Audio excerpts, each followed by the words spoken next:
sometimes I'd rather be.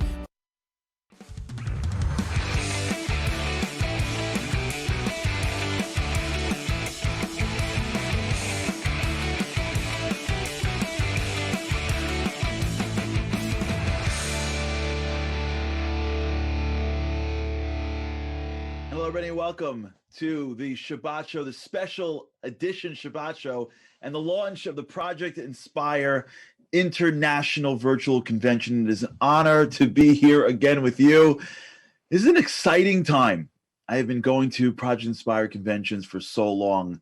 The electricity in the room, the moments, the speeches, the people, it's really one of the highlights of the year for me. And I know that this is a difficult year to have one of those, so at least we're doing it this way. And I'm excited. This is an incredible weekend coming your way. It's going to be unbelievable and epic. And it's an honor to be able to kick it off. And thank you so much for joining us. For those that are here for the convention, we're going to begin right now and take you all the way. For those that are here for the Shabbat Show, welcome to this extended version of the Shabbat Show. This is a longer Shabbat Show, but I hope you will not only stay for the Shabbat Show, but I hope you will then continue on and take advantage of what Project Inspire has put together for everybody. Project Inspire is something that is really unique to the Jewish community. They are designed, they are powered, and they are charged with the mission of inspiring people to go out and inspire others. For me, I am personally moved by the organization. I've been connected to the organization since its inception. I remember like it was yesterday when Rabbi Samson, Rabbi Trop reached out and we were talking together, and we ran what I think was the first ever event in Project Inspire history in the basement, Long Island. For the rabbis who are watching, I'm sure you are smiling and nodding right now. We didn't know who would come. We put out some flyers, and the room was pretty filled. People are really interested in being able to be more inspired and to inspire others. It's an incredible mission delivered by Rav Noach Weinberg, the late Rosh Yeshiva of Esha Torah and the visionary who told his students in the entire world, go take responsibility to inspire yourself, but don't stop there. Go inspire others as well. And this is the mission of the organization. And this is what tonight's all about. And I'm excited for it. And this whole weekend is under that one banner to get more inspired, take responsibility for our own inspiration, but then at the same time to find out ways to inspire others. We've got a great show coming with you tonight. First, I want to thank our sponsors. To Crawford Lake Capital, we thank you. To Bob and Amy Klausner, in beloved memory of Joel Klausner, Yosef Laban Pinchas.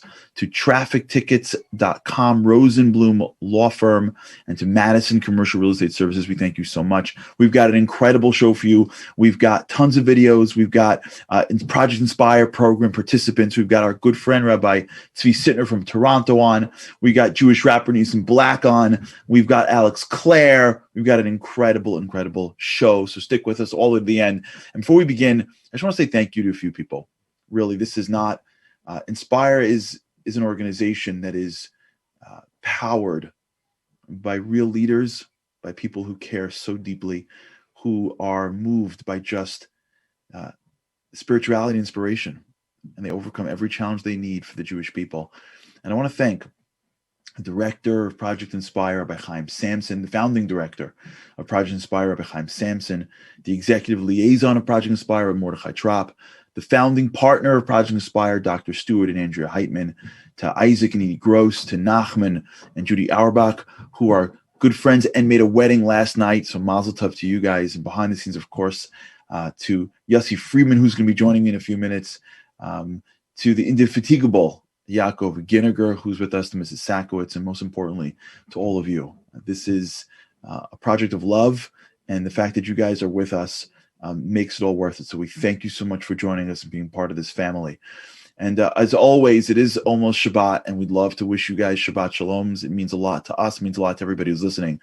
For tonight, because of the forum, you won't be able to do it on Zoom, but please go to my Facebook page at Charlie Harari and drop me a Shabbat Shalom. Tell me where you're from and where you're tuning in from. We'd love to announce it throughout the show, and it really means a lot to us, so thank you so much. It is an honor to introduce my co-host for tonight, the executive director of Project Inspire, Rabbi Yossi Freeman. Yossi, welcome to the show. Thank you so much, Charlie. It's 3:05 a.m. There's nowhere I'd rather be. Just for those who are tuning in now for the first time, Yossi Freeman is on every single week with us. He's behind the scenes if his kids or his mom is not winning at Kahoot, and he is in Israel. And so it is 3 a.m. This is called dedication. This is what it's all about, Yossi, and we're honored that you're part of it, and thank you so much. Yeah, it's also that I'm in my office and not home, so that's fine. That's helpful. So give us a sense of what it means that you're sitting here right now at the Project Inspire Convention. What's it like for you? This would otherwise be you with a headset, organizing a million people coming in, leaving, speeches, going, big screens. Tell me a little bit what it means for you sitting where you are right now, and what is this convention going to feel like this year? Charlie, it's a very good question, because to be honest, we were faced with the question of, should we actually go ahead with the convention this year? The COVID era, should we just push it off to another year? Should we go virtual? And at the end of the day, we felt that if we could bring people, even though we're not in a hotel, we aren't 1,500 people gathered together, but if we could bring a piece of the Project Inspire convention to the people out there, and give it a little feel of what we're out to accomplish and what so many thousands of people who have joined us have accomplished. And we can give that to even more people, because virtually more and more people can join us. We felt that ultimately we owed it to the people who have been involved with us. And that's why ultimately we went ahead with this virtual convention. So you're right. We're not standing over a carving station or a chocolate fountain or a Viennese table late at night, Friday night. But at the end of the day, we hope to be able to bring, and we have an unbelievable program between tonight, Saturday night, Sunday night, really a spectacular program. I think that those who join us, those who are on now, those who will continue to join us over the weekend, will not regret it. So Project Inspire is an organization that I know I get a lot out of. I know the people that are investing their time and efforts into the programs get a lot out of. Take us from your perspective. Tell us, what are you trying to accomplish? What is Project Inspire doing this all for? What's sort of the motive behind all the work that's being put in every single day and all the programs that you guys have? Yeah, I mean, Charlie, I think the answer is really answered by the question of, why do a convention? Meaning, why is it important for our organization to do a convention? And I think the answer is that, we as a nation, Jewish guilt, or, I've seen all 41 or 42 of the Shabbat shows. We've been down that route, but we love telling ourselves we're not doing enough. We're bad. We got issues. We got to take care of a lot of things. There's a lot of things in our head, when in reality, we, the people, the Jewish people, are the solution.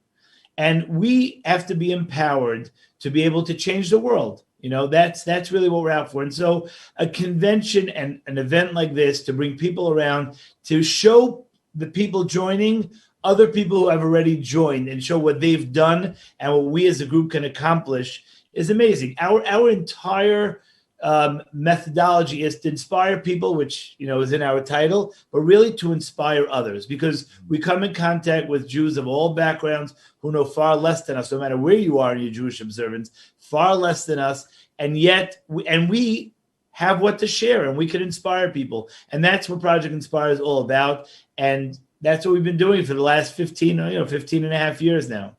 So I got to tell you, one of the highlights for me, I love the conventions, as you know, and it's the activity, the speeches, and for me, one of the highlights in the convention really are the stories. That at every single convention, just something happens. You meet somebody, and you're sitting in the crowd, and you're like, "Is this happening? Like, how somebody shows up from far and connects? Like, it's so moving when you see Jews from all over the world that seem to do anything to find the connection, to be inspired." Share with us if you have like any of those stories that stand out for you. Well, being that it's a 6-hour show, Charlie, I can, start, because I have so many of those moments, but I'll share with you one. It was, I'm going to say 5 years ago.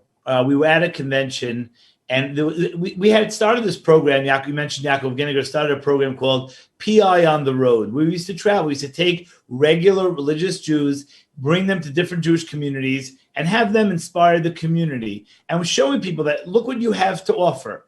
And so one of these people that we brought on a trip to San Diego, his name was Reuben Handelman.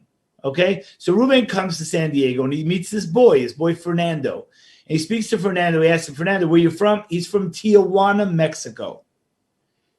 In short, Fernando had just lost his dad, and he decided to go to yeshiva, and CSY was involved a little over there, and Fernando decided to go to yeshiva in San Diego. He traveled 2 hours each day across the border to be able to attend the yeshiva. And here this guy Reuben meets this boy who's in this situation and decides, how can this boy sacrifice so much at his age, right? I got to do something. And so we invited Fernando to join us at the convention. And I'll play a clip for you, Charlie. Oh, man. I'll play a clip of Fernando sitting in the crowd. We invited him to our convention. We even invited his mom. And there we are. And Yaakov Solomon, need I say, shout out to Yaakov Solomon, who did a spectacular job of this. But take a look at what went down at the Project Inspire convention. I'll give you a little taste of Fernando and Reuben Handelsman meeting at the Project Inspire convention. Take a look, Charlie. Then we have the clip for you.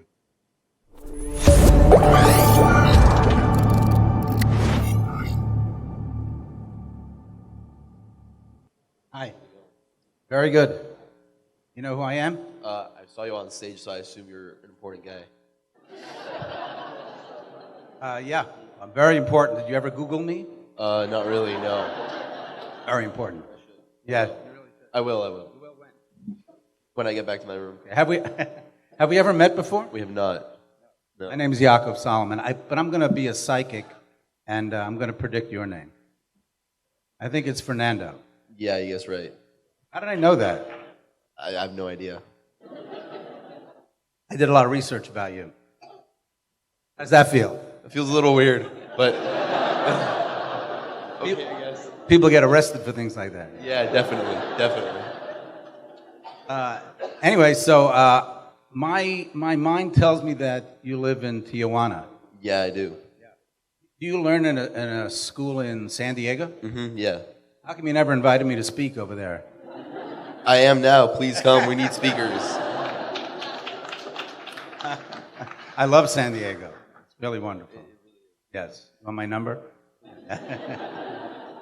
Anyway, so I heard about you, and I know that some people from Project Inspire came out to San Diego a couple of months ago, right? You remember that? Mm-hmm, yeah.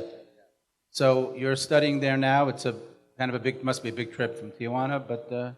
Yeah, it's I commute. I take kind of like the subway in San Diego. I cross the border and then I commute. But it's worth it, definitely. Beautiful. I spoke to even Rabbi Adato, is that right? Yeah, he's a Rosh Yeshiva. Yeah, he's a Rosh Yeshiva, a nice man. He likes you very much. Yeah, I mean, I hope so at least. Anyway, so we heard that that you're kind of interested in furthering your studies and your Jewish studies. Is that true? Definitely, yeah. I want you to turn your attention to the stage now and see if you know anybody standing on there. You know anybody standing at the stage there? Right up there? Right. Who's that? Reuben and the rabbi. Yeah, okay. You know Reuben? Who's that? Reuben who? Reuben Handelsman. Handelsman. Let's go up and talk to Reuben. Okay? Yeah. Okay. Folks, we're going up to talk to Reuben. Before we end the program tonight, this is very exciting. Isn't it exciting? Yeah, I wonder what's going to happen. Okay, so come over here. Let's see. Okay, Reuben, step up here. Reuben. So Reuben here, who knows you because he met you in San Diego. Yeah, we met when they came to speak at school. And Reuben here heard about everything that you're doing, right? So Reuben has something really interesting to tell you. Okay? Yeah. There's also a letter that I'm going to have him read. Okay? Reuben, it's all yours. Okay, so about 10 years ago, I was searching myself to find, I had questions I wanted answers to, and I was searching for a deeper meaning in life. And I didn't have the, I didn't have the funds to get to Israel and to find a school and to find those answers. And someone said that he found someone to help me out to fund my trip to Israel and to find answers. And I never found out who it was. And about 5 years ago, I found out who it was, and I went over to him. I said, "How can I ever repay you?" He said, "One day he's going to come, when you're going to be able to return the favor and help someone else out. And I forgot about it. And then I went to San Diego, and something struck in my mind. And I remember that promise that I made that I'm going to help the next person out to pay it along. And there's a letter I'd just like to read to you.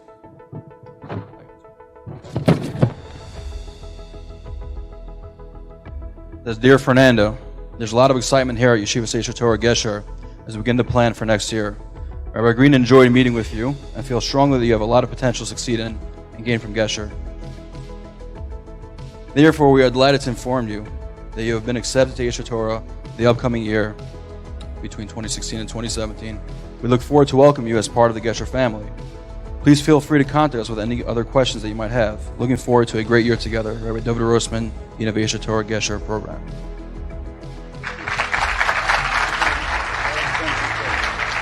Now, I didn't write that letter. I've never seen that. But I made a promise 5 years ago that I'm going to help out the next guy. And that trip, not only is an acceptance letter, but you have an all-expense trip to Israel for the entire year, the plane flight, the school, to pass it along. Beautiful song. Mazel tov. Beautiful song written by Shmuel Brazil. Mazel tov. You're going. You're really going.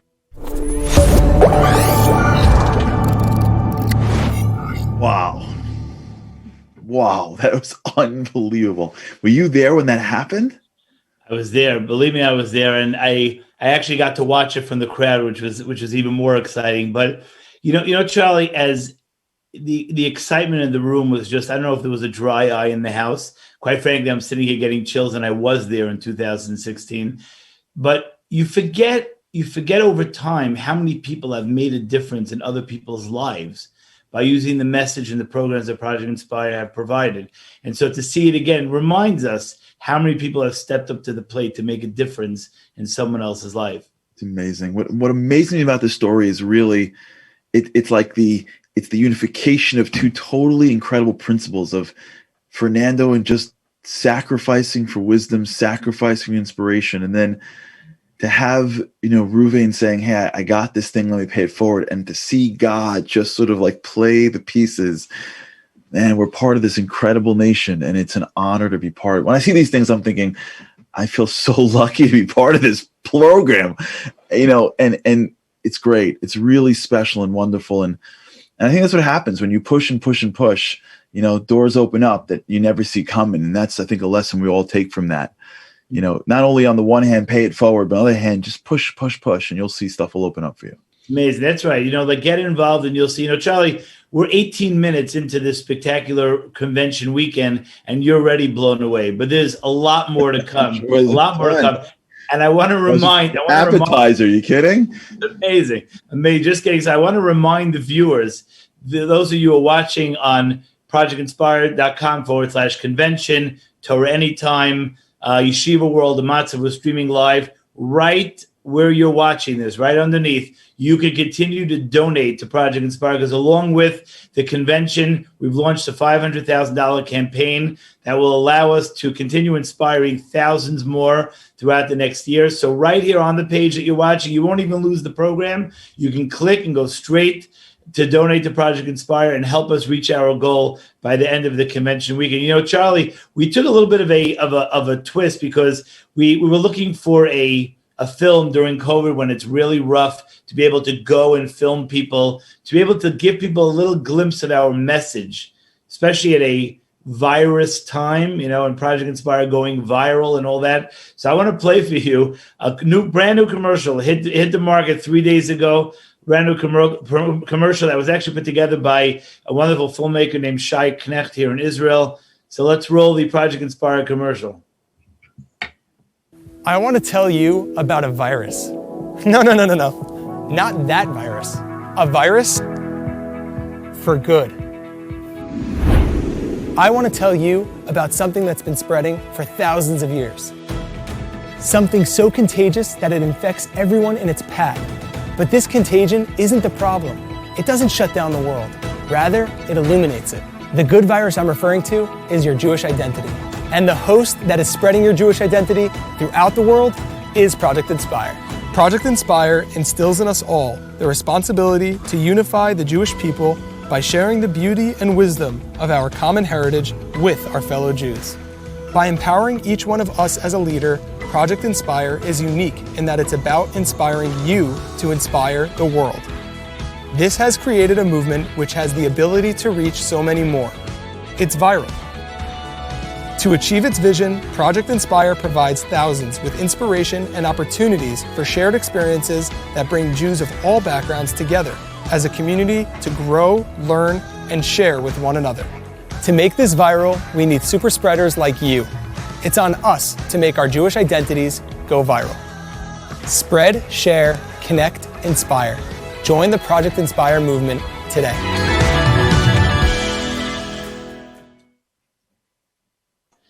And there it is. People can continue to donate underneath. You know, Charlie, we don't have Kahoot this week. I know. My that doesn't mean is so upset. I'm getting texts from people going, wait, there's no Kahoot tonight? No, we have to have a makeup. Totally. Here's the makeup for you. Actually, we had to mix it up because we couldn't have RM or whatever it is keep winning. You know, especially my mom. We had to throw her for a loop. So I'm sure Patriots Rock is on right now and is upset. Right. She's deleting messages on her phone. Okay. So here we go. We're going to put up questions. What we're going to do is throughout the night, we're going to have different trivia questions that we're going to put up. We have 5 questions. Okay. There are going to be 5 winners at the end of the night. We're going to pick a winner from each of the questions for those who texted in the correct answer. So while we do this, why don't we do question number 1? We're going to pull up question number 1. Charlie, people can text to the number. You can read out the question, but as you see, you could text the number 833-203-8375. Can I play with you? Go for it. We'll see if you know this. So that's 833-203-8375. Okay, so all of you. The question is as follows. And by the way, you're going to text them PIQ1. That's the keyword, PIQ1. And the question is, approximately how many people has Project Inspire taken to I got Israel? it. Go. Huh? I got it. It's on my phone. It works. On your phone, approximately how many people has Project Inspire taken to Israel on various trips and programs over the past 10 years? And you can text A, 200, B, 1,000, C, 1,500, D, 2,000. Okay? Approximately how many people has Project Inspire taken to Israel on various trips and programs over the past 10 years? A, 200, B, 1,000, C, 1,500, D, 2,000. Okay, we'll leave that up for another second. Everyone, just for the record, Yossi, I got that one right, so I'm killing it. Just letting you know. No, don't show the answer. Don't show the answer. I'm not showing the answers. But yes, for those of you who are joining right now, especially for my Kahoot lovers, try to text this 833-203-8375. You don't have to get them all 5 right. Just got to get 1 right. So throughout the show, we're going to give you new answers, new questions, and you answer it, and then we put you into a raffle. Charlie, fantastic prizes. Those of you who have been getting the prizes sent to them after they answer correctly, no amazing Shabbat prizes that are being given out. So again, if you texted, if you missed out, you'll have to wait for question number 2. Amazing. Well, thank you, Yossi, for that, and excited for this show and excited for this convention. You know, we're privileged that we have guests from all over the world. Every week we have the opportunity for those that are joining us in the Shabbat show to be part of it. And people text in Shabbat shaloms and shout outs, and it brings out this community that we are. And we get people from England and South America and South Africa, all throughout America, Toronto. And there's one individual from Germany that tunes in. His name is Michael. He is an incredible individual. He stays up every single week to the middle of the night to watch the Shabbat show live. You know, we went around and we asked some people what the show means to them, and Michael sent in a selfie video that really touched us. Check out this beautiful My Inspire moment from Germany, from Michael in Germany.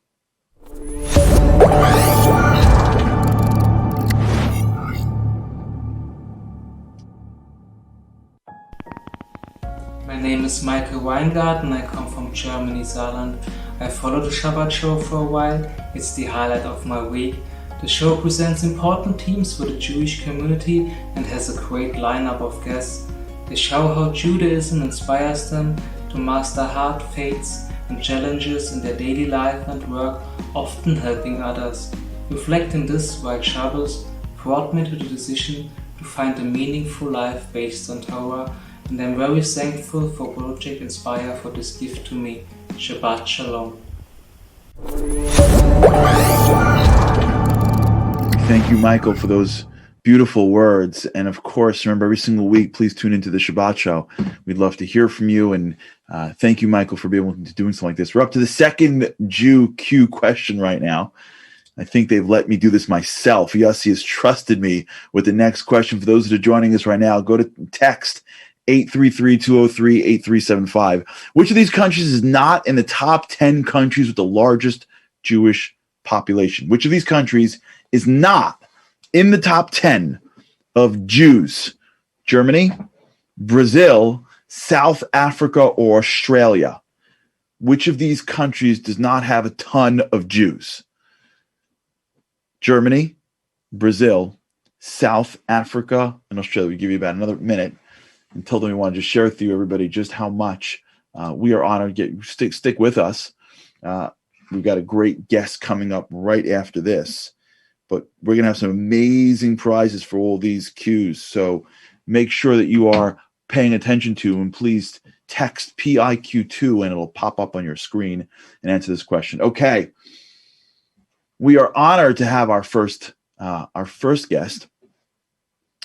Rabbi Tzvi Sitner is a big friend, a true friend to Project Inspire. He's been on the show many times. He's a regular educator at Project Inspire's Mindflex and Deep Dive. He's a motivational speaker, a rabbi, and a therapist, and he's the rabbi of the Village Shul and Aish Torah Learning Center in Toronto. Rabbi, welcome to the show. Thank you, Charlie. Always great to be here and always great to see you. It is always great to see you as well, Rabbi. Thank you so much. Share with us, if you can, your relationship and connection to Project Inspire.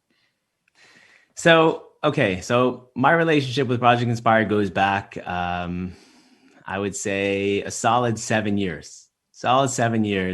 And when I first started doing programming and outreach here in Toronto, I realized there's no way to inspire and reach the Jewish people alone. If it's left up to the rabbis and rebbitzins, it'll never happen. We need the Jewish people.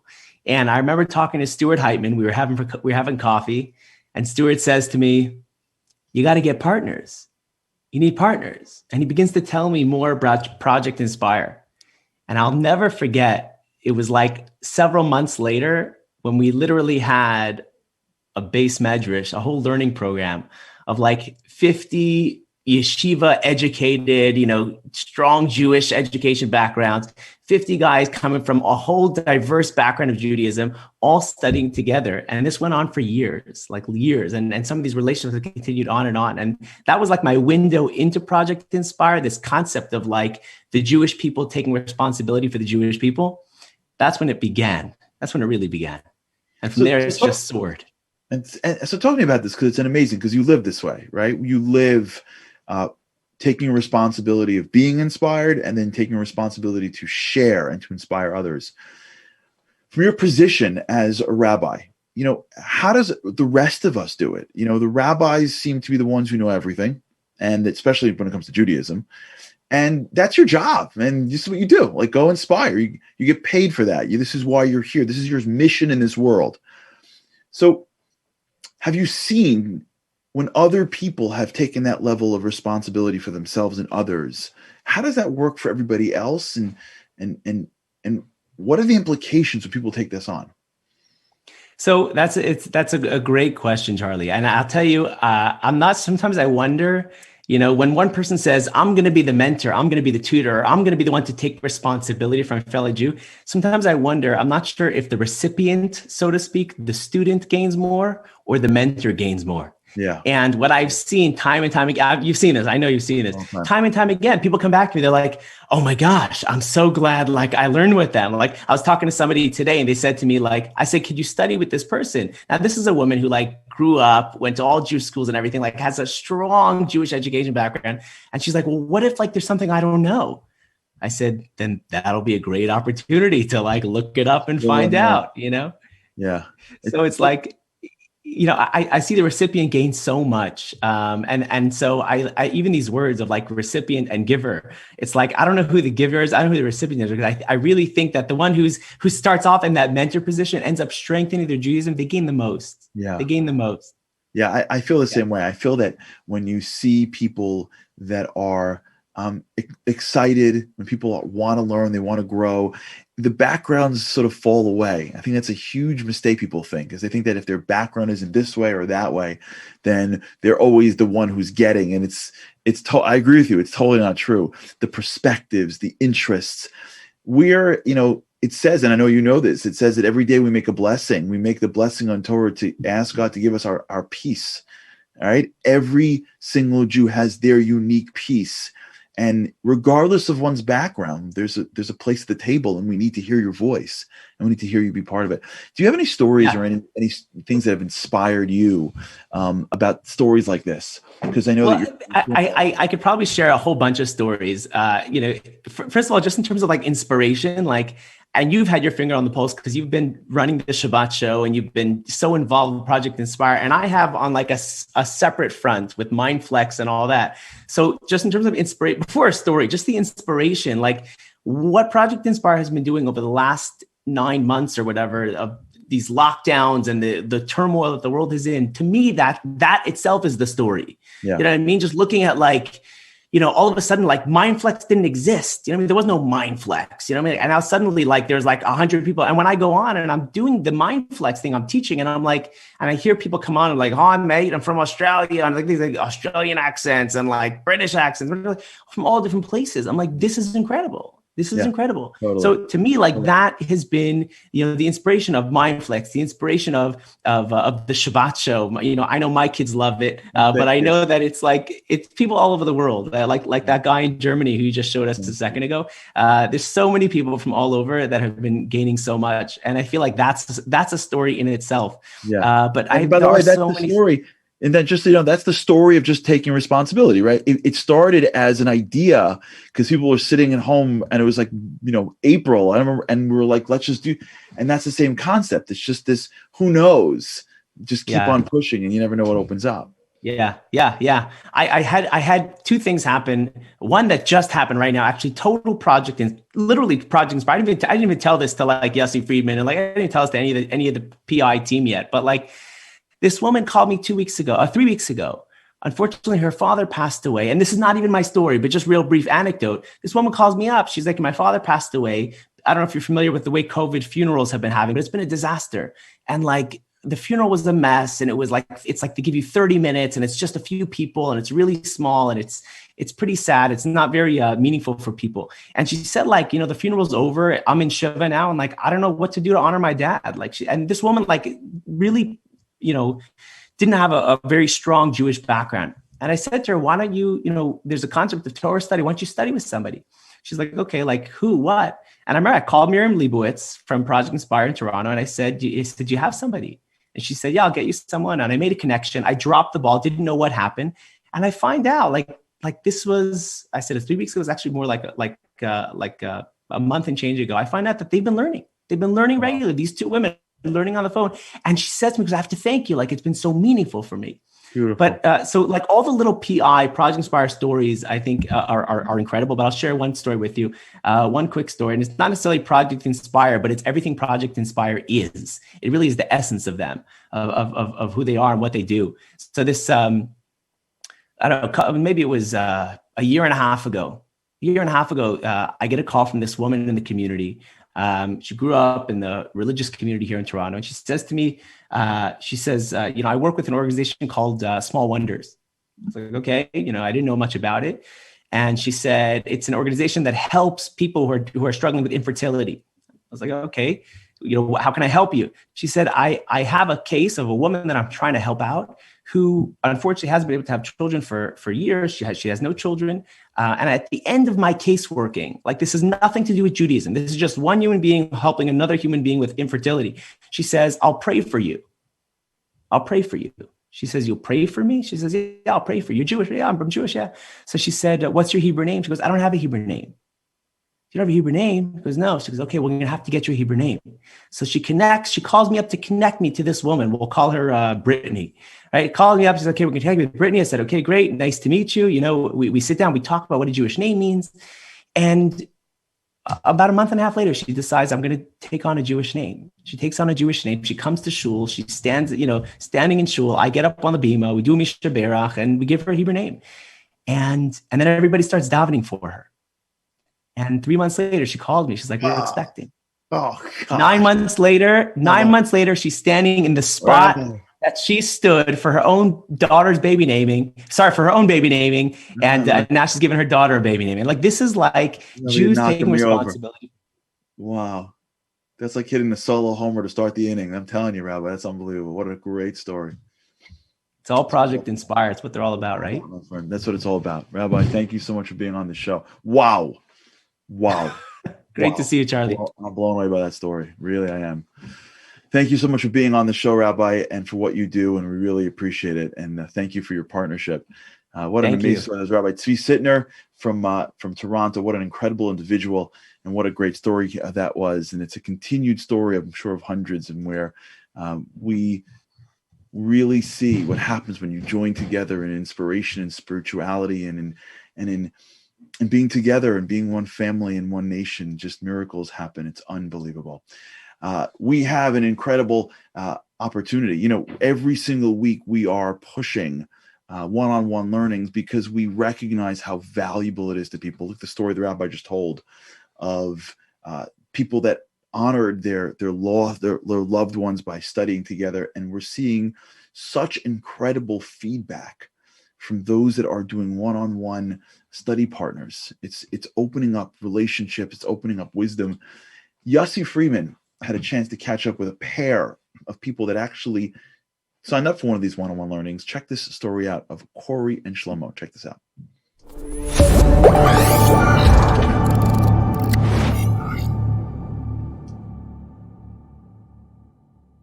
Corey Drucker, welcome from Jerusalem, Israel. We also have with us Shlomi Kreindler from Baltimore, Maryland. Baltimore, Maryland. We heard of that. So we have from two sides of the world over here. Welcome, Corey. Welcome, Shlomi. Thank you for joining us. Thank you. Thank you for having us. Okay, Corey, first to you. If you don't mind, we'll cut right to the chase. Tell us where you're from, your background in which you grew up Jewishly. Like, what was your background? Give us an idea. Sure. So I grew up in Valley Stream, Long Island. Got bar mitzvahed in a conservative shul. We kind of bounced around between conservative and reform shuls growing up. I think like the bar mitzvah was the hype of my Judaism, and it kind of just went downhill from there.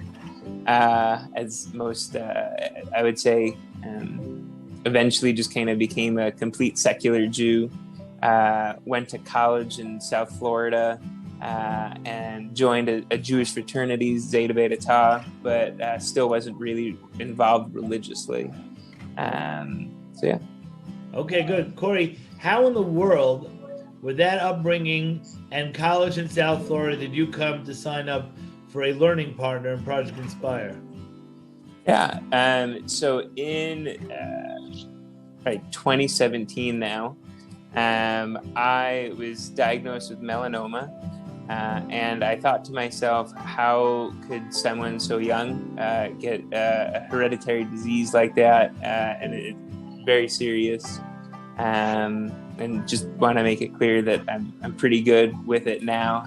We had a bunch of different surgeries to remove all of the malignant tumors and whatnot. And I kind of thought to myself, there's a God out there. It was the first time in a long time that had happened for me. And I didn't know where to begin. I was living at the time in a small town in North Dakota because of a job. And so I contacted my mom, who's Carol Drucker. And she was involved with JWRP when it was still JWRP, and said she sent me the number for J Inspire, and so I just contacted them, and they got me hooked up with Rabbi Kreindler. Corey, at a certain point, you decide, you start to weigh out in your mind, should I go to yeshiva? Which is a big step. Let's be honest, right?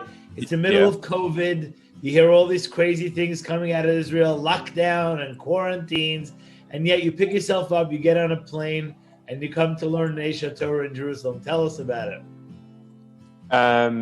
So I guess it started in September. Like the thought kind of crossed my mind. So I was, I guess we could say, one of the victims that was laid off from my job because of Corona. But as we kind of say, like everything happens for a reason. HP, and it's very much it was a well-needed intervention. And the job market just isn't relevant in America right now. And so kind of talking about it with others, what do I do with my time now? And, learning with Shlomi, we learned an hour a week pretty much for like 2.5 years, if not more. And so it's spending 14, 16 hours a day learning with various different rabbis about various different topics that I didn't even know existed.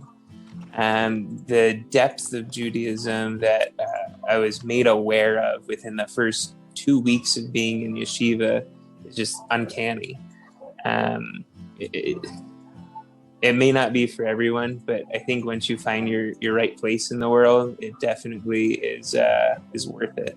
Shlomi, speak to the point that Corey makes, which is that sometimes it's more, it's even more advantageous for the teacher, so to speak, than the student in terms of that relationship. How have you found that? Definitely, I see that. Of course, with Elio and Alicia, and the teacher learning more from the student. I always told Corey I learned more from him than he could ever learn from me. And again, just knowing his background and how far he comes, he has a connection with Hashem that is really the epitome. And we should all take a message. It's a model for all of us to follow. And his desire, he's definitely someone who I would call him a vakesh es Hashem. He's always seeking out Hashem and ways to be closer to Hashem. Going to yeshiva, he's taken an unbelievable step to be closer to Hashem. But it's a level that has always inspired me and driven me to say, how do I become closer to Hashem? Corey, a message to people that are watching this, that are on the fence about getting closer to Judaism. Recommended, not recommended, through your experience, but what do you have to tell the people out there? Absolutely recommended. Not only do we have such a heritage that dates back, but just the quality of education that like a Jewish person receives is not just about, does God exist or does not exist, but it goes so much more. So I'm learning about like the ethics of our fathers, how to live not only just a Torah life, but a good quality life, what it means to be in a relationship and how to actually have that relationship and the beauty that a relationship can have. There's so much depth to everything that people don't even know about. There's even, books about like Lashon Hara. Right now I'm reading it. It's called Guard Your Tongue. And it's about really guarding your tongue. And they say how it's probably one of the most important things that a Jew can do is guard their tongue from speaking evils, and just the depths that, Torah goes into is just incredible.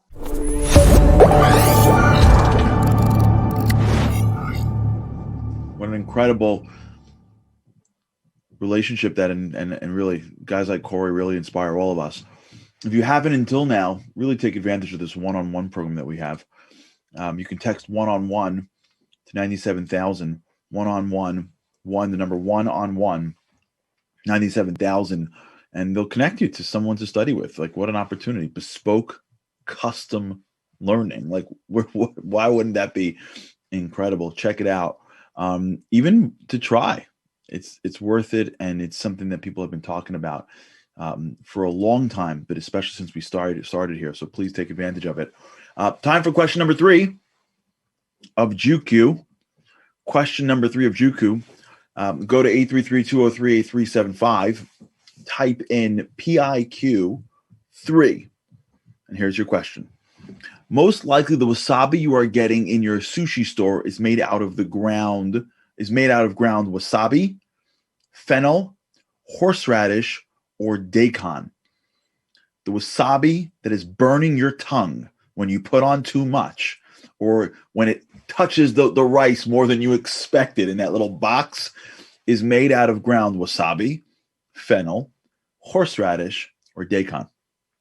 Text that answer to PIQ3. Text it to 833-203-8375. Stay with us to the end. We're going to be announcing the prize winners. If you get it right, we put you in a raffle. We give out awesome prizes at the end of the show. I know it's not good. I can feel you saying, but this is good. This is also very, very, very good. And you're going to enjoy it and love it. And when the prizes start going out, you're going to be extremely happy. So stick with us the whole way. And now it is time to bring back my good friend, Yossi Freeman. Yossi, welcome back to the show.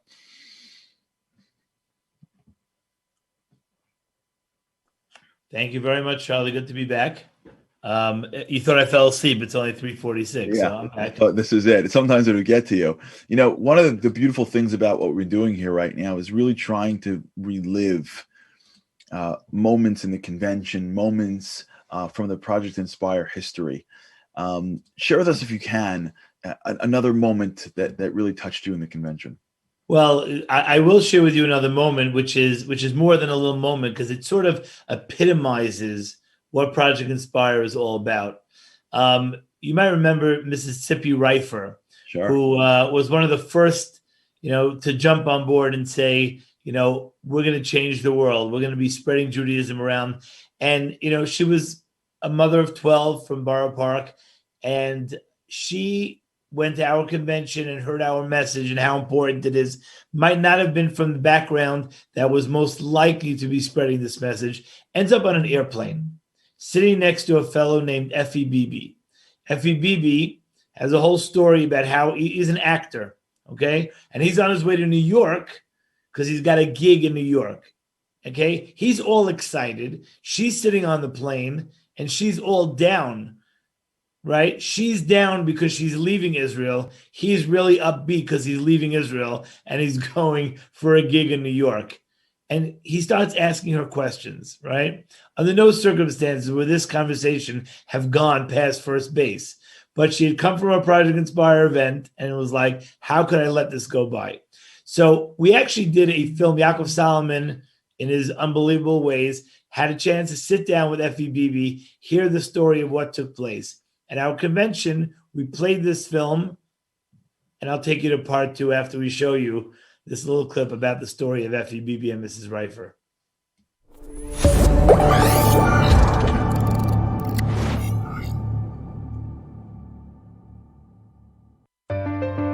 I grew up in Haifa. I went to acting school after my service in the army. Graduate acting school, went straight to the theater, one of the theaters in Israel. It looked like a great place to be. You grew up in Haifa, never Shabbat? Never, not even Kiddush, nothing. I got the opportunity to shoot an advertisement in New York, and on the plane, I saw that religious, scary lady, Tzipi Reifer. So I told my girlfriend, help me here. It was easy. It was easy. You're going to sit in the middle. You're going to schmooze with her. 5 minutes after taking off, 15 minutes before, she took a sleeping pill. And 5 minutes after, she was like, dead.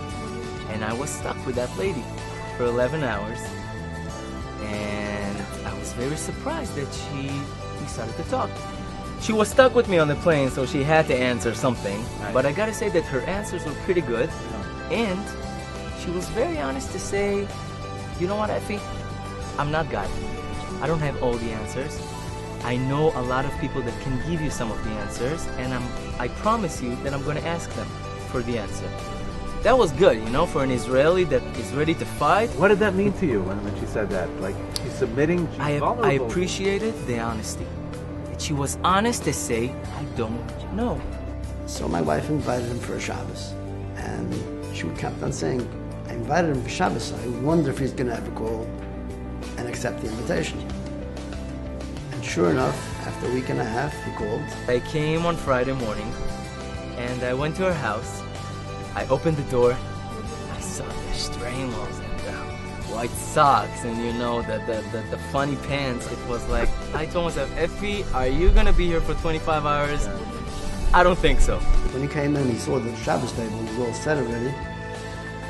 And that did something to him. It was like he had to go get his camera and make a picture of it. You know, he was overwhelmed by just the sight of the Shabbos table. He'd never seen a Shabbos table. And I told myself, Effie, give it a chance, you know? It's one Shabbos. Turn off the phone, take it the whole way. I went to Baba Shul. People were shaking my hands and welcoming and smiling. It was a whole different experience since I ever had in Israel. And these people are so kind and warm, and they made me feel like home. And davening was great. It has a lot of meaning. And they were singing, they were dancing, they took me a part of it, you know, it felt so special. This kotel, I was visiting this kotel probably once a year. I was so afraid to come here, to have some kind of, you know, conversation with religious people. And suddenly I saw a whole different Judaism. He stayed here, he learned Chayvos Havos, one of my children upstairs. He came down crying and said, I want you to know you have no idea what you have. You have the most beautiful life that exists out there. I didn't know what you have until this Shabbos. So I want you to appreciate what you have. And I couldn't sleep that night. I told myself, Effie, wake up. Wake up, because you need to ask yourself questions. I got a project in New York 4 months after to shoot some kind of catalog, and she heard that I'm coming.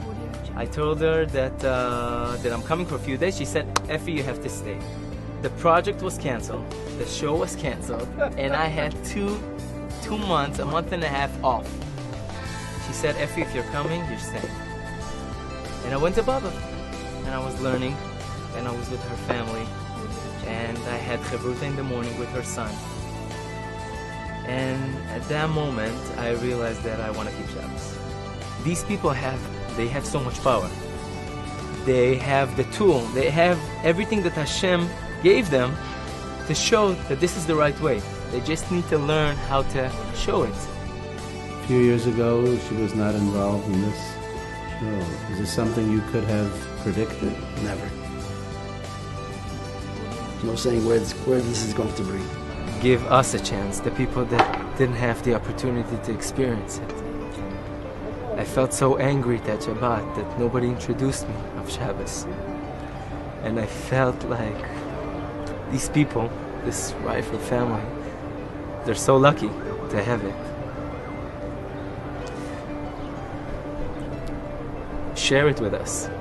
All the religious people that experience Judaism every day, share it with us. They have the power to bring us all together to one family. I think if we all cried like you're crying, then we'll get there. Sad Hashem, amen. Thank you.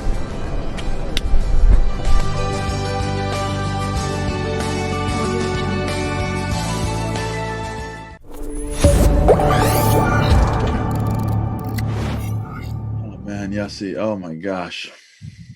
What a story. What an individual. What a family. Hang on, Charlie. You haven't seen anything. So here we are. There's an interview we have. Shortly afterwards, Effie Bibi comes back to Israel, and he's got to now live up to his own preaching. Right. He's got to give, and he's got to share. So we rolled a film at the convention of what Effie was up to now. And then, of course, we had the surprise for the crowd, which you'll see in a moment as we roll the second short film, which was probably the moment in the 10 years or 11 years of the Project Inspire Convention. It might have been the moment where people would not sit down, not stop clapping, not stop crying. Let's roll the film. We'll give you an idea.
אור בביקור שלכם בכותל ובעיר העתיקה, ולאלה שרוצים לשמר את מיטב המסורת ולהטמיע פתק בכותל, הכנו עבורכם ערב נפלא, אש התורה, אש ישראל. אלו. קוראים לי אפי ביבי, אני שחקן תיאטרון, שחקן של תיאטרון חיפה. אני גם מנחה כאן את התוכנית הזאת בבוקר, וגם נפגשנו בתוכניות אחרות. מי בונה את בית המקדש? הבן שלו, מי זה היה? שלמה המלך, איזה מלך הוא היה.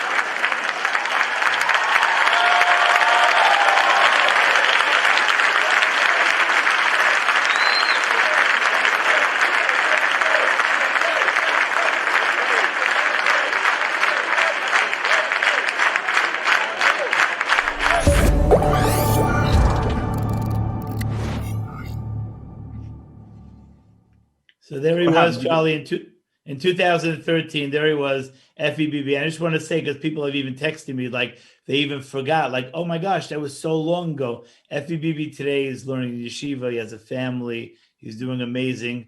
So amazing. He doesn't even have so much time to come on the Project Inspire Convention anymore because he's busy. He's busy studying and teaching. But it's amazing when you go back to that these are moments, and we're not only Project Inspire Convention moments, but the really Project Inspire moments of people taking the message and being able to spread it.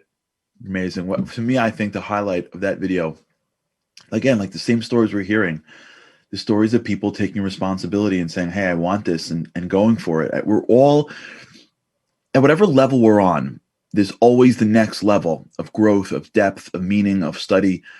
No one is ever done in Judaism, right? Like, no one is ever finished. God's infinite. Like, you never get there. And right. When you see people like Fernando and like Effie, there's like a little bit, and they don't need more. They're off they go. And by the way, they're not the first ones, right? We have a nation of this stuff for Rabbi Akiva and all the rabbis and all the women and the men that make this our history possible. We're in the story of Purim, the story of Esther and Mordechai. It's the story of us getting a whiff of inspiration and saying, all right, I got to step up. And when you see it happening, it's really special. It is special. And we're lucky enough to be involved in this and to be able to see it all close and share it with others. Charlie, before we continue, I want to remind our viewers that you're watching this live on projectinspire.com/convention, on Torah Anytime, on Yeshiva World Matzav. Right below you, there's a button. We just crossed $182,000 towards our goal of $500,000. You can make this happen. You could allow the stories that you're seeing to continue to happen. And like you said, Charlie, we can continue to make history. Yeah. And really what I'm taking already from this, and we're just getting going, right? We're 1 hour into a, 5-day, 4-day conference. This is the story of me and the story of you. It's living out through the stories of a Fernando or an Effie or whoever, but it's really not their stories. It's our collective story. And it's so powerful and it's so wonderful. And Project Inspire is right in the middle of it. And so please join us, be part of it, give Project Inspire the resources that they need to continue doing the work they do. And please donate and donate generously. Every single week we have the opportunity to have the Shabbat show.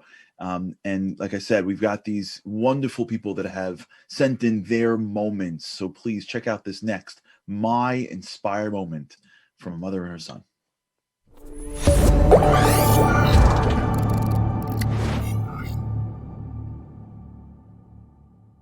My name is Francine Hirsch, and I'm joined by my son, Jordan Schiff in Chicago, as I am each Thursday night, as together we share time watching the Shabbat show. We learned about Project Inspire and its many incredible programs through Charlie Harari's Morning Boost that we've consistently watched throughout COVID as well. The Friday afternoon turned Thursday evening segments of the Shabbat show have been one of the consistent variables, and now for my parents Eileen and Jerry Hirsch in Milwaukee during these challenging months. The topics are engaging and reach people no matter their age, their gender, or level of observance. So why is a 24-year-old watching with his mother, you may ask? Well, my hope is to actually beat some of the regulars on the Kahoot game portion of the show. The truth is, I love the opportunity to begin to prepare spiritually for Shabbat. I truly believe that this time has enabled me to really decompress as I was preparing for the CPA exams. The thematic shows that stand out for me are the Super Bowl, Tu B'Shvat, and Kosher Wine episodes. Of course, I'm always hoping that my sisters Talia and Ariana will experiment with the Jamie Geller recipe, as they always look delectable. Thank you, Project Inspire, for shining your light on our family and all of Klal Yisrael. We are excited to continue our journey with you long after the pandemic. Thank you both for that kind and wonderful message. I hope you're watching right now and knowing just how much you mean to us and just how much your words inspire us. And we thank you for tuning in to the Shabbat Show. And for those that are here right now for the first time, the Shabbat Show, with God's help, features every Thursday night live with a new show with an incredible theme. 8 o'clock Thursday nights, the Shabbat Show. Please, for those who are not yet tuning in, tune in. And we're looking forward to seeing you there. We've got an exclusive interview coming up next with Project Inspire with Alex Clair. Alex is a man who made it to the top of the billboards, top concerts around the world, and he had to make a really tough decision. We had this exclusive interview with Alex Clair. Check this out.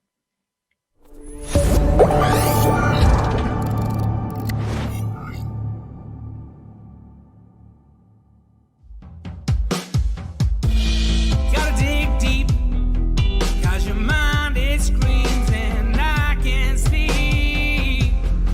Can I see? Open your mouth, I can read your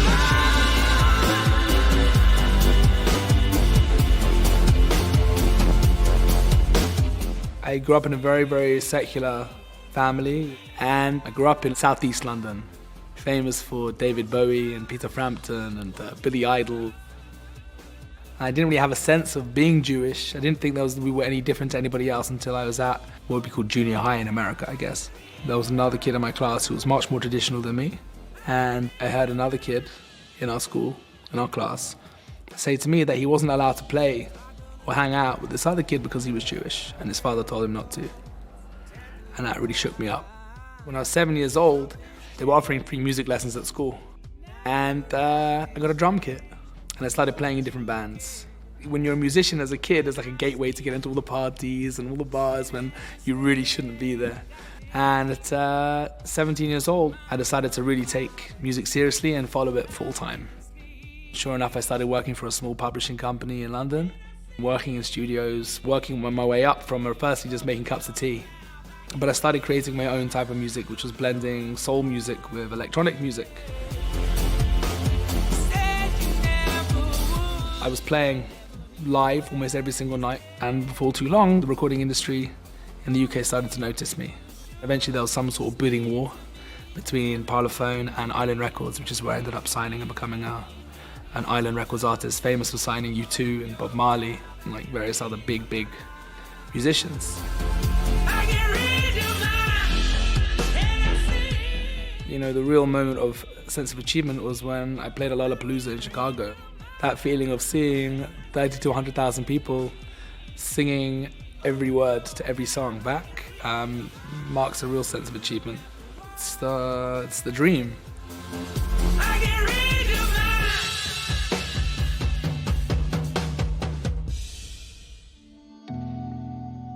The society I grew up in is one where the focus is on materiality, physicality.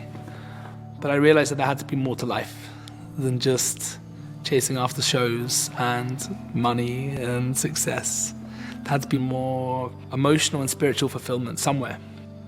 So as my career was really sort of taking off, I was thinking about Judaism a lot more.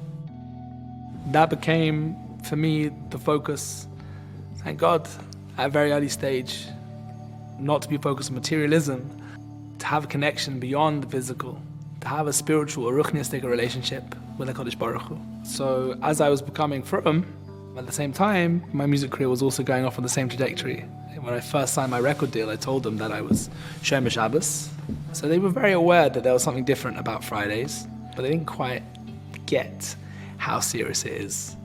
For some reason, every piece of promo that came in over that course of the summer was for Friday nights. And I was just turning down promo event after promo event after promo event. And they were getting very frustrated. And then Motzei Yom Kippur, I had a big phone call from my A&R man saying, "You've got an amazing opportunity." And I asked him what it was, and it was for a live performance on the BBC. And the best thing is, it's not on a Friday, it's on a Thursday. And I said to them, "Thursday, that's fantastic. Which Thursday?" And they said, "Next Thursday." So I counted in my head, and I realized Thursday, oh, it's Sukkot, Sukkos. So I said to my A&R man, "You know that's Sukkot, right?" And they said, "Yeah, we know. But you have a choice to make. We can either support you in your career, or we can drop you." When you sign a record deal, they give you a ton of money. They handle your studio time. They handle logistics behind, doing live shows. At this point, from that huge sum of money they'd given me to make an album, I now had very little left, being that making an album is extremely expensive. When I got dropped, they left me in a situation where their debt to my musicians, which they were willing to pay and hadn't paid yet, was to the tune of £11,000. And being that I just got dropped, they no longer legally had an obligation to pay that. So that was pretty terrible. Yeah, pretty rough. So I decided to do what every good Jewish boy should do in this situation and go to yeshiva.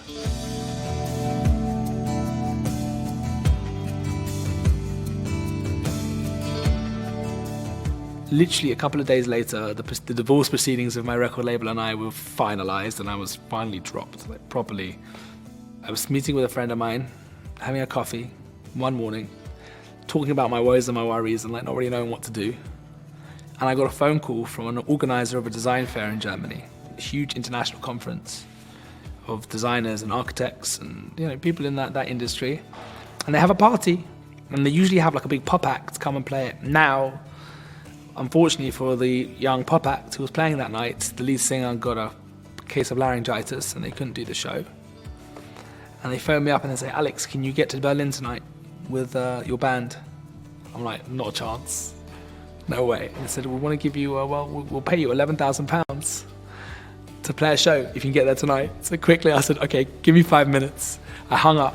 I phoned my whole band. I phoned my tour manager, everyone I owed money to, and I said, "Look, I can't pay you for this show. But if you do this show for me, we can be even." I paid off my debt to my musicians with one gig. Just before I left for yeshiva, I got an email from a guy called Keith. And it says, Alex, hi. I work for Microsoft. We really want to use a piece of your music for a commercial. We want to give you $75,000 for this piece of music to use it for this campaign. Is that okay? Absolutely. Sure. And I realized that essentially that's going to go to paying off my debt with my record label. Before I know it, that ad campaign was international. Every commercial TV station in the world was playing that commercial. And as a result, there were people all over the world downloading and buying my music, and radio stations all over the world were playing it. I'm in yeshiva, and I get a phone call from Universal Music in Germany.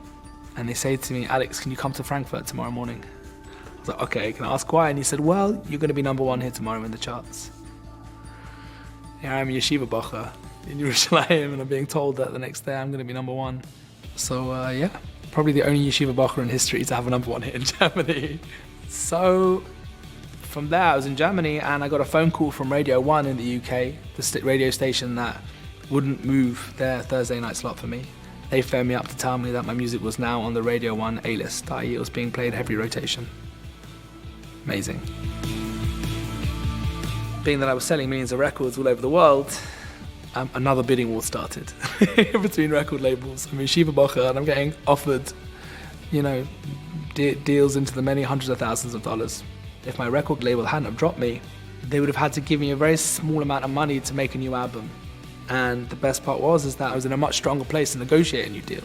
Meaning not only could I get a much bigger deal, but I could get much better terms with regards to Shabbos observance and regards to what they would end up taking from a deal. Very good place to be.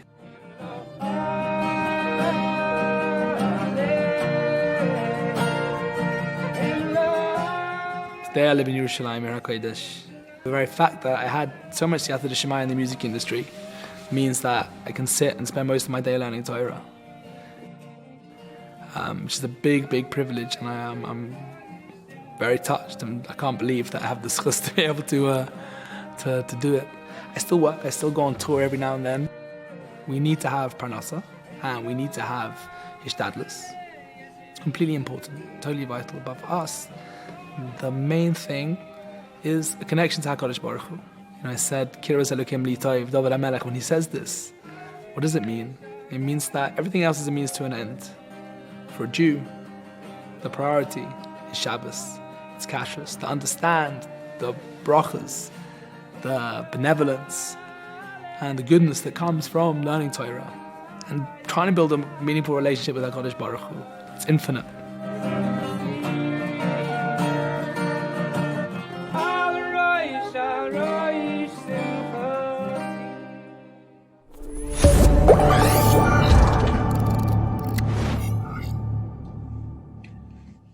What an incredible story about incredible people. This is the story of our people, the story of me, and the story of you. All that we're seeing here is a piece of the same puzzle, the Jewish people. For generations, we've been searching for a relationship to depth, to the divine. And every once in a while, you see people that step out of the norm, Alex Clair being one of them, go beyond for God. And it's amazing, his story, and just Alex's sacrifices became the thing that benefited him the most. Many times in our own lives, that's how we feel. What if I sacrifice? What if I go further? What if I try harder? What if I push myself? What's going to be? You never lose. You never lose when you get closer. It may not happen in a week or in a year, but you never lose when you push harder. You never lose. We're going to have in a minute from now, we're going to have the interview with a great man, Nissan Black, with a very similar concept. It's unbelievable when you see these stories. But to me, at least when I hear these stories, it's not just them, it's me and you in our own lives, at our own levels. Before we get to the next segment, let's do one more GQ. Actually, we have two more GQs here. I don't know if it's one or two, but we'll figure it out. I think it's the last GQ. Before we do that, we'd like to wish you Shabbat Shalom. If you would like, please send us an email at convention@projectinspire.com, convention@projectinspire.com. and we will be able to read that. Convention at projectinspired.com. We'll be able to read the Shabbat Shaloms across the world. Tell us where you're from. We'd love to read Shabbat Shaloms across them. Maybe we'll get Yossi Freeman to read some. What do you think? Maybe we can convince Yossi Freeman to read a couple Shabbat Shaloms. Okay, let's get to GQ right now. Remember, 833-203-8375. If you haven't played until now, if you're joining us for the first time, it's okay, because it's one. Each question is its own world. So if you get this one right, you get entered into a raffle to win this prize. Don't worry about it. Text PIQ4 to 833-203-8375. And here's the question. Why are Pez candy dispensers shaped the way they are? Like a cigarette lighter? Convenience? To compete with stick gums in the 1960s, or to fit into pockets? Who designed the Pez candy? If you don't know what Pez candy is, you're probably not going to get this right. For those who remember Pez candy dispensers, the question is, who designed that thing? And what in the world were they thinking? For it to look like a cigarette lighter and a little thing pops up in the top, you know what I'm talking about? For convenience, to compete with the stick gums, or to fit into pockets. So please stick with us, and we're going to be reading the results at the end of the next segment. So there it is for the final GQ, and we'll be getting into those answers later on. Before we introduce Nissan Black, which we had the opportunity to catch up with and had a great interview with, that's coming up soon, I'd like to sit back and enjoy one of his more popular videos. It had 1 million views. It's called A Million Years. Check this out.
To find you, but I didn't see an entrance. I came from a distance where everything was different. I called out to you and you showed me that you listened. From then we became best friends. I gave my all to you and you showed me who I am. I am staying by your side to bask in your light. In your mercy I reside. I won't let go, even in a million years. You're there when I'm up, you're there when I'm down, so I'm staying here.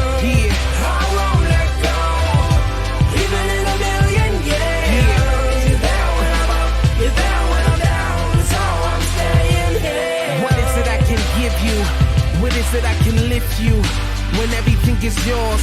Every time I walk straight, there's another door to help me achieve everything I need and more, nothing more, nothing less than going to and fro, trying to hear that voice from heaven. Your direction, I climb, but I fall flat like bread with no leaven. Please come pick me up and never ever put me down. Give me all your love and bring that real me out. I won't let go, even in a million years. You're there when I'm up, you're there when I'm down, so I'm staying here. I won't let go, even in a million years. You're there when I'm up, you're there when I'm down, so I'm staying here. I won't let go, even in a million years. There when I'm up, you're there when I'm down, so I'm staying here. I won't let go, even in a million years. You're there when I'm up, you're there when I'm down, so I'm staying here. I won't let go, even in a million years. You're there when I'm up, you're there when I'm down, so I'm staying here. I won't let go, even in a million years. You're there when I'm up, you're there when I'm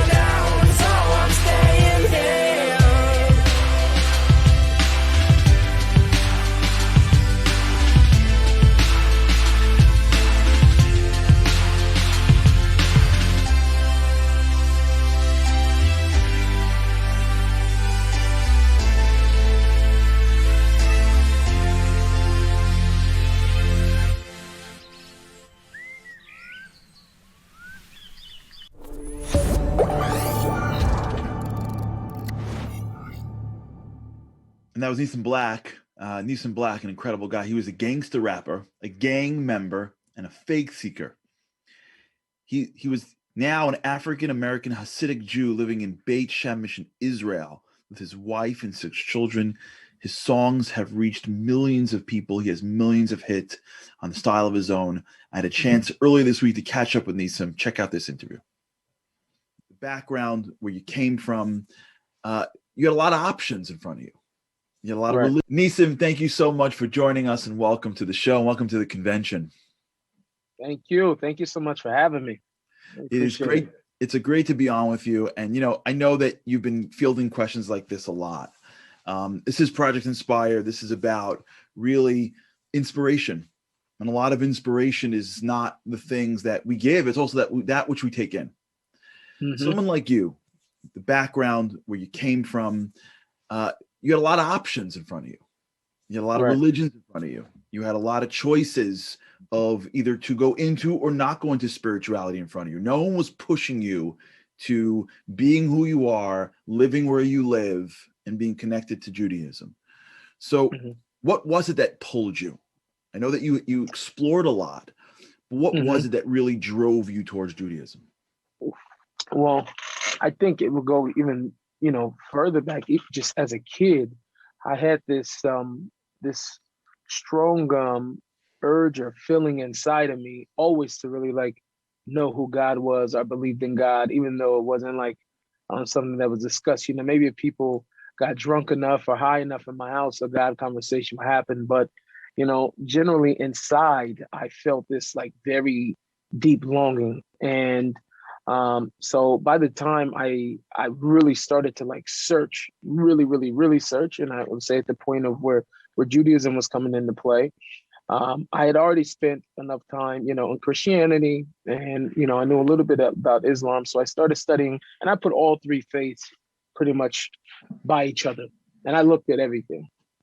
And the thing about the Jewish story was the authenticity of it. It was much more normal. If a person was going to say, let me convince you to, my religion, I'm going to start a religion and I'm going to convince you to it, what's going to happen? Of course, the person who is either the founder or the star of the show will be completely sinless, completely perfect. And the truth is, for all of us in real life, it's not always perfect. It's not always perfect. Yeah. And if you look at the Tanakh, as that was all I had at the time, you look at the Old Testament, whatever, the Hebrew Bible, everybody's screwing up over and over and over again. Yeah. And that had been the life that I lived, of completely messing up over and over and over again. So it very much so inspired me to really look at the love that God had, even after us doing the wrongest thing we could possibly do. God's saying, but I still love you, and I still want. And I start to realize something, because especially when you're coming into Judaism, looking at all the Nevi'im, all the prophets, everything that has to do with the future and the future promises are contingent upon there being a Jewish people. There has to be an Israel. There has to be a nation of Israel. There has to be, a righteous Messiah. When you start seeing all of these things, you start to see that just even the downfalls and the pitfalls that they were going for back then, even to what we all go through in our individual lives today, that says something great about God and his level of commitment to the Jewish people. So it was impossible for me to read that and not want to be a part of it.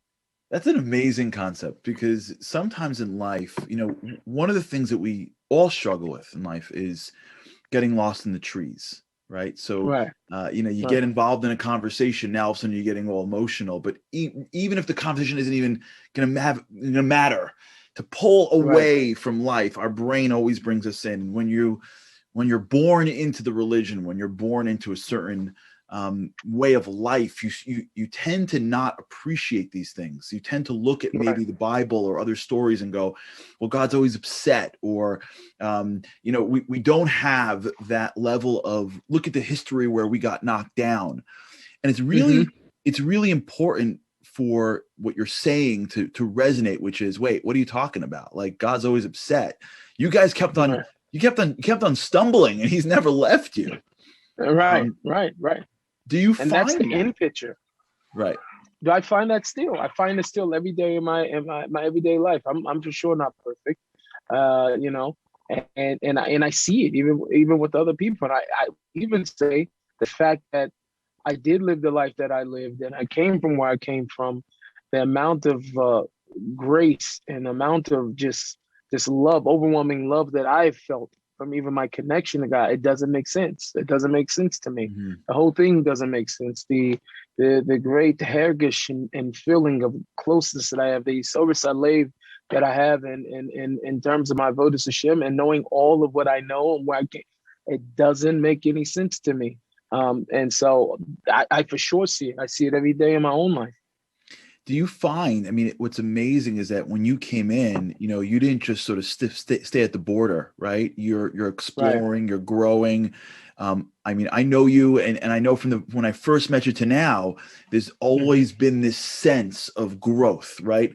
How important is that in your Jewish evolution, that while you knew going in that you didn't have to be perfect, did you always have that sense of like, I got to keep on exploring? Is that as you got somewhere, you're like, wait, what happens next?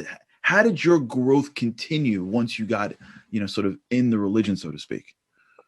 So I think the thing is that I never paused it. I mean, you have some times where, you know, you have to stop, you have to go pick up gas or whatever, AKA a ureta, or some type of thing, you know.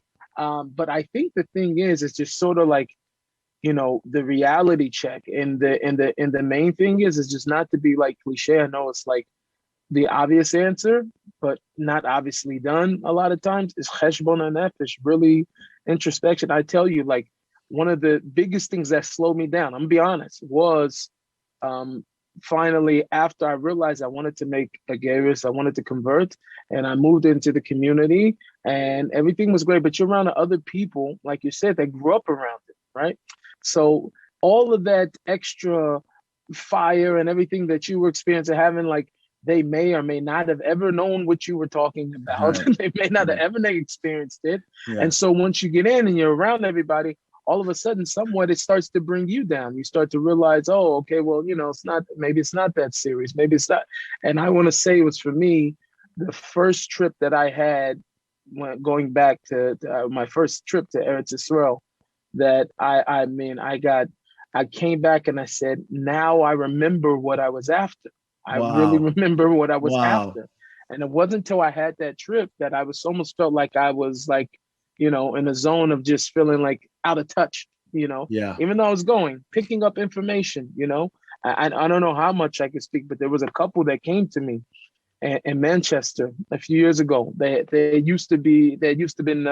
were Christians before, Pentecostal, and they were in their gerus, in their conversion process. They came to me and they said, listen, we feel very much so that we made the best decision on an intellectual level. It's true. We believe the last religion is false and everything. But where is God? Because over there, I felt God all the time. I come over here, I feel so cold. I feel even more distant from God, but I feel like I have the knowledge. So what's going on? And one of the biggest things is that, you know, even I tell a lot of Gerim, but I think it's a big thing for people that were born Jewish also, and born in religious communities, is that you have to be connected to Tanakh, Navi, and understanding that the beginning relationships that Hashem have with Klal Yisrael. Those relationships at the beginning are so crucial. When you see inside the Navi that Hashem was with David HaMelech, what does that mean that he was with him? They keep saying it. He was with Shmuel. What does it mean that Hashem was with him? What does that feel like, that Hashem is with you? There's a certain sense of siyata d'shmaya that people felt, the closest to God, that they felt that Hashem was going to protect them and be with them. There's a certain, as a result of that, there's a certain of emunah and bitachon that comes as a result of that, and it changes the whole entire dynamic of the relationship. And I tell people all the time, we have to go back to these things and not forget. You know, sometimes we'll take our lumdus and we'll learn out Hashem. Right. You know what I mean? Instead of being connected. Right. Sometimes you're so busy being Jewish, you forget to connect to God along the way. Exactly. Yeah, for sure. And I think that's a very astute point. I want to ask you one more piece on this, because this is really critical. And I found this for myself and other people as well, which is the necessary sacrifice, right? Sometimes people feel that, inspiration's amazing and life's amazing. And then all of a sudden, like on the way, all of us are on a journey. There is no Jew whose eyes are open that's like at the top level going, oh, this is amazing. I'm good. I'm going to ride this out till 120. Like I got my, I got my hotel suite, like us and God are good. If your eyes are open, you're on a journey. And along the journey, fortunately or unfortunately, depending on your perspective, the real way you journey is through sacrifice, right? So that's really the rub, because you want to grow, but you don't want to sacrifice, and you want to get there, but I don't know. Now I can only imagine, and we probably can be here for an hour. By you telling us the level of sacrifices you went through just to get to where you're sitting right now. The amount of time, and you and your wonderful wife and your family, and then when you thought it was over here, new things pop up, and then you're here, and then else pops up, and then the sacrifice of the quiet, the sacrifice of the loud, the left, the right, the front. What are you using as a strength to enable you to pound through life changes, adaptations, family changes, cultural changes, the sacrifice that you need to get through to be where you are right now? It's very good. My thing has been talking to Hashem, crying out to Hashem. That is the only thing that I can say that has been consistent. It's the only thing that I that's what I know. That's what I know. I came in from the world that I was in into a world where, I didn't know what was going on. I was telling my son, I had no idea. I told a funny story that he was laughing. That was so hilarious, that before I was Jewish, I didn't know I wanted to keep Shabbat. And I started going to some congregation. It was like Jews for Jason, it was at the beginning. And on my way to go there, I knew from the book of Nehemiah, I hadn't read anything in Chazal. I didn't know anything about Shulchan Aruch yet. I knew that I wanted to go there. And even though I had a flat tire, I hopped in my car and I said, I'm going to try to go for it. But from the book of Nehemiah, he was very upset when he seen people trading and doing commerce on Shabbos. He was very upset. So I concluded from there, I'm not allowed to take money on Shabbos. I didn't know that yet. So now it's Shabbos and I'm driving on my way with a flat tire, and I pull over at the gas station. I go into the guy and I say, listen, it's the Sabbath. I don't carry money on the Sabbath. If you give me free air in my tire right now, I'll come back after the sun goes down and I'll pay you. He gave me free gas. Now, first off, I wasn't Jewish. I wasn't really obligated to Torah. But number two was that my heart was so pure that I wanted Hashem so bad. I was willing to sacrifice it, get in the car and go. And what I'm saying is that from that, I always look back and then and say, now, obviously you go, wow, how stupid was I really to think about doing that? But my heart was so pure. That's it. And no different than that, than the things that I have to go through today is still, whether I know, whether I don't know, that I'm going to go for it. Hashem, I want you. I want something. I want this closest to you, that I'm going to go for it. And the only thing that I've known that's been able to give me the power, give me the strength and the fuel to get over those things has been talking to Hashem, has been speaking to Hashem daily like he's my best friend. This is not a breast. I happen to be breast. It's not a Breslov thing. There's almost no page or no story that you can go through inside the whole entire, Tanakh, inside the Hebrew Bible, when they were not crying out to Hashem. It just doesn't exist, right? So we see that this is a very, very key and critical component that Rashi even says that it stands at the heights and is disrespected the most. We don't understand that we're like mamish, like prisoners with the key in our hand, not sitting on the key, it's in our hand. And it's tefillah. I want to transition a little bit to your work, to your art. Mm-hmm. One of the great aspects, I believe, of Jewish wisdom is that there's nothing on this earth that doesn't have value and purpose. And whether something was traditionally Jewish or not is not relevant, right? I mean, for lots and lots of years, we didn't pick up a gun. You know what I'm saying? And like all of a sudden now God's like, okay, by the way, you probably want to learn this trait because it may get a little rough in the next couple of years, right? We weren't flying airplanes, 100 years ago. So the Jewish approach towards life is if it's there that can help, if it's there that can inspire, let's take it and let's make it, inspirational. Project Inspire. It's all connected. So talk to me about rap. Rap, hip hop has not necessarily been the traditional Jewish mode of communication. We don't have a Masorah of hip hop artists. And the good news that you're building that, which is pretty cool, right? Like you're creating a Masorah, which is like that's awesome. Like you're building your own tradition. But if you can, like, give us, we listen to your music, and rap music, for those who didn't grow up in it, they don't understand it so much, but it's its own way. But what I'd love is I would love to get into your mind as to what you're thinking when you're making music, when you're writing songs. What are you trying to accomplish with it? And why, even though you changed your location, your lifestyle, your eating habits, you never changed this love that you had for hip hop. Right. I would say that somewhat of the love has changed in terms of the dynamic of the relationship that I have to hip hop. I certainly look at it more as a tool more than I do my baby, like I did at one point. It was much more dear and close to me, but I really look at it as a tool, and a very valuable tool, no different than, like you said, a gun or flying an airplane.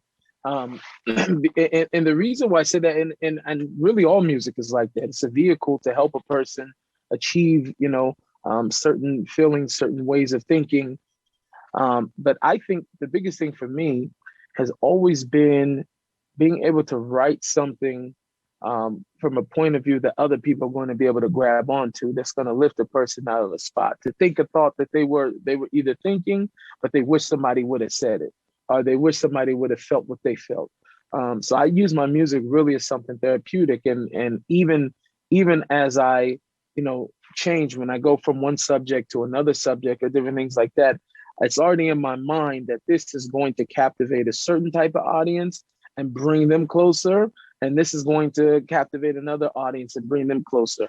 I'm very much so, I write very calculated, very, very calculated in terms of it. So it's very rare that I would sit down and just write something and it just pour out, unless I know it's just like, it's 1,000% just what I'm feeling right now, Hashem, and this is a song directed towards you or whatever. But the more and more I leave that and I come down into a space where, even at first I would say that I was very uncomfortable to go back into that space, I'm much more calculated in thinking about how people are going to feel. And I listen back to the music a lot to see if I'm communicating the emotion really that I want to be able to convey. So, I mean, and ultimately that is obviously to lift people up, not make people feel bad about things, but to make people contemplate certain things, that are very, very important, or to convey stories. I just told a story recently. I released a song today that's called Be True. Yeah. Congratulations. So, yeah, thank you. But, I write very calculated based on that, how to create emotions with people. And do you find that this is a vehicle for inspiration for you, where people are responding and saying, as you know this, right? Every ore comes into this world. Every light needs a vessel, right? Light just doesn't just zap in. Do you find that the way you approach it, it's impacting you? Do you see the impact that you're having? Are people reaching out to you from different walks of life? And what has been the response? It's beyond tremendous, tremendous. The amount of people who have written into me and say, man, you made me put on tefillin for the first time, or you made me, I'm talking about, it's, I can almost cry thinking about it. People that, are, maybe not as close, I don't want to say, but people that have been very, very distant, all the way to people who are not Jewish, who are saying, I really want to convert. Can you help me out? I want to know more. I get these messages like crazy, and it just always confirms. It confirms, what I knew and what I felt, when I realized that this is something that what Hashem wanted me to do. And we talked about sacrifice earlier. I really did sacrifice. I left everything. I quit my job. There was nothing there telling me that, this was going to be, other than my own heart and intuition, that this is what Hashem wants to use me for, and I'm going to go for it 100%. And I did. Yeah. Last question. I know that you're busy, and I want to just double click on that what you just said. You threw it in because you're living in that space, but it's important to just bring it out. This is what Hashem, wants to use me for. How important is it for us, every one of us, to see our lives really as being, on a mission from God? It's not our talents, really. It's talents being loaned to us that we have no choice but to use. How critical is that in your growth, being able to bring together your hip hop and rap and your Judaism? How critical is it to be an inspired person? I think for me personally, this is what drives me. This is what drives my whole entire heart. I feel like, it's imperative to search and to seek out what it is that you can do for Hashem and what you're supposed to be doing for Hashem while you're here. I think it is so important. I think I would not. It's what gives me life. It's what gives me life in every single thing that I do. Is that I feel very strong-willed about my purpose, and when I don't feel that, is when I find myself in the rut, crying out even more to Hashem, begging him, I need to know what's next. What's next, Hashem? What's next? I don't know what's next, and I live like that. I honestly cannot tell you or put it into words how much that's a part of my journey, and how much I think it's important for every person to really seek and search and not be afraid of that. That's why, like you said, take away some of the taboo of talking to God. It's like, once you're living, it's a different thing to be just living with Hashem, to be living with him. And once you have that, there's a certain siyata d'shmaya, a certain help from heaven that you're going to have that is going to illuminate you to your path here. It will illuminate I guarantee it. I seen it. I came from the worst places, Charlie, the worst places. And I can tell you right now that I'm 1,000% confident if a person seeks and they search out, that Hashem will illuminate the way for them. And they will know things, they will see things, they will experience a whole different life from just going to say, I want what it is that you have for me. Amazing. It's amazing. Nissan, thanks so much for joining us. Thanks for what you do. Thanks for shining your light in this world. And may you continue to do so and give God a lot of nachas. Amen. Amen. Thank you, Charlie. Thanks. That was Nissan Black. I got to tell you, this is the story. This is the story of Project Inspire. This is the story of the Jewish people. This is the story of Fernando and Effie. This is the story of Alex Clair, Nissan Black. This is the story of our great grandparents. There's a story of the Jewish leaders from the beginning of time.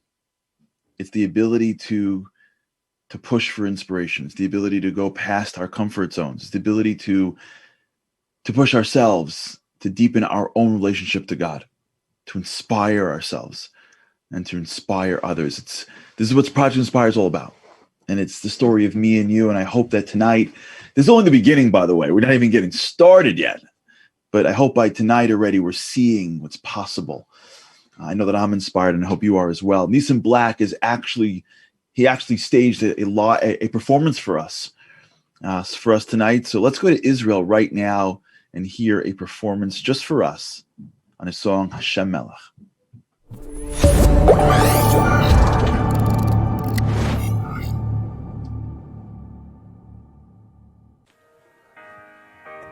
Everybody at home, I need you guys to sing along with me on this one.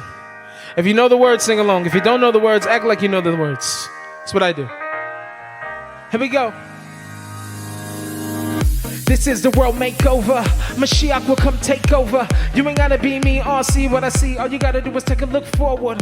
Lift up your eye to the sky. Spread out your hands. Say thank you, smile. Get 'em up, leave 'em up, ha. Yep, pump up the volume every day. Stand in place, heart racing, no words to say. Pressure building, trying to hold my face, and my mind is drifting like not today. Wake up from everything. Break out your shell and scream, Hashem, you're the king. Hashem, you're the king. Everybody. Hashem Melech, Hashem Malach, Hashem Imloch Leolam. Can't hear you. Hashem Melech, Hashem Malach, Hashem Imloch. Yeah, Hashem Melech.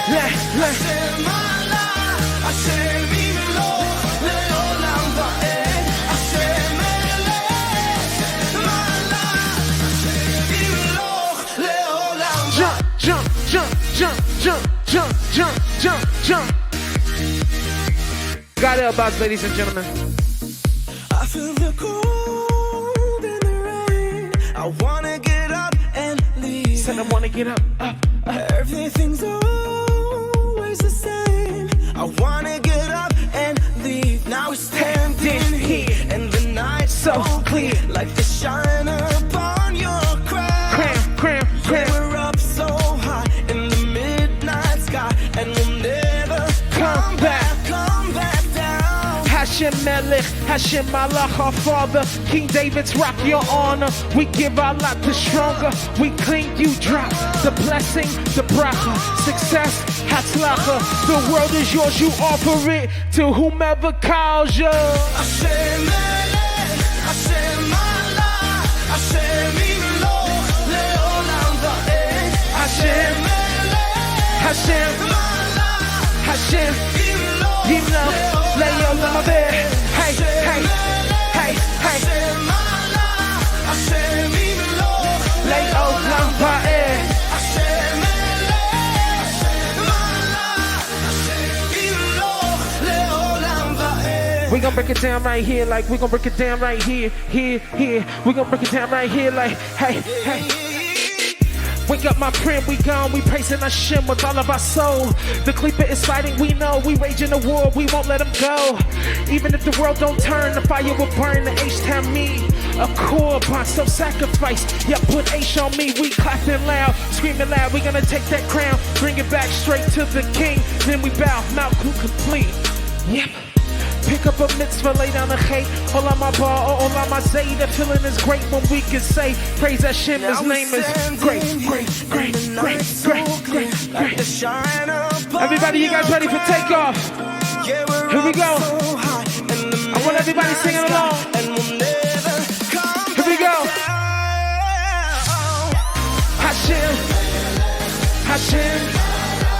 Hashem, Yimlo, Leolam Va'ed. Hashem Melech, Hashem Malach, Hashem Imloch, Leolam Va'ed. Hashem Malach, Hashem Imloch, Leolam Va'ed. Hashem Melech, Malach, Hashem Imloch, Leolam Va'ed.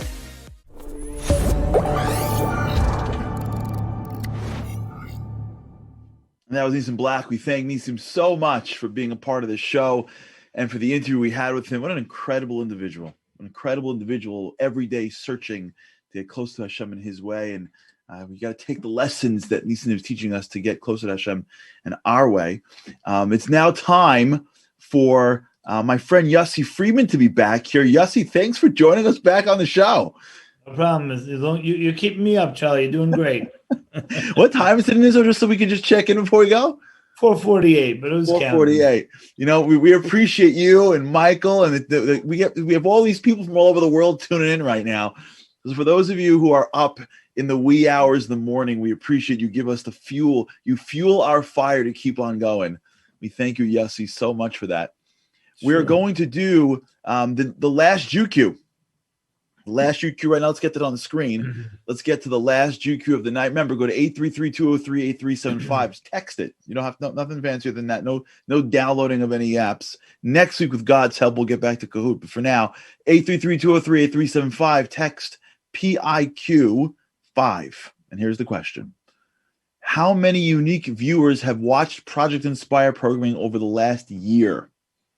How many unique viewers have watched Project Inspire program over the last year? Around 12,000, around 118,000, around 200,000, or 1.6 million. How many people have watched it? We'll leave it up just for a few more seconds while we do that. We're going to get into our good old-fashioned Shabbat Shaloms. This week we had to get it to an email, so it's a little less than usual, but we appreciate those who actually emailed us in.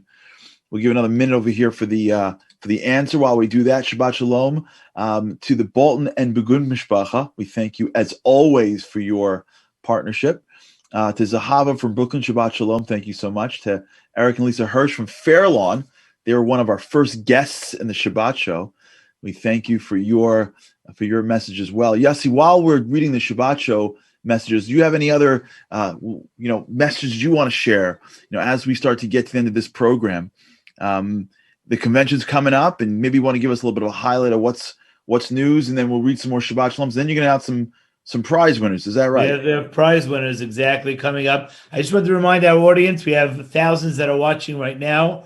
I know there was an issue. People complained that the embedded player on some of the sites didn't get the full screen. I'm totally fine with people watching me in a small screen, but either way, we'll make sure that for the Saturday night and Sunday programs, we'll make sure that that's corrected as well. Coming up, we have our Saturday night program at the Motzei Shabbos program, the Saturday night program at the Project Inspired Convention. As you know, Charlie, we saw some excerpts of that from previous years. We hope to live up to it for Saturday night's program. And then again on Sunday, we have amazing guest interviews.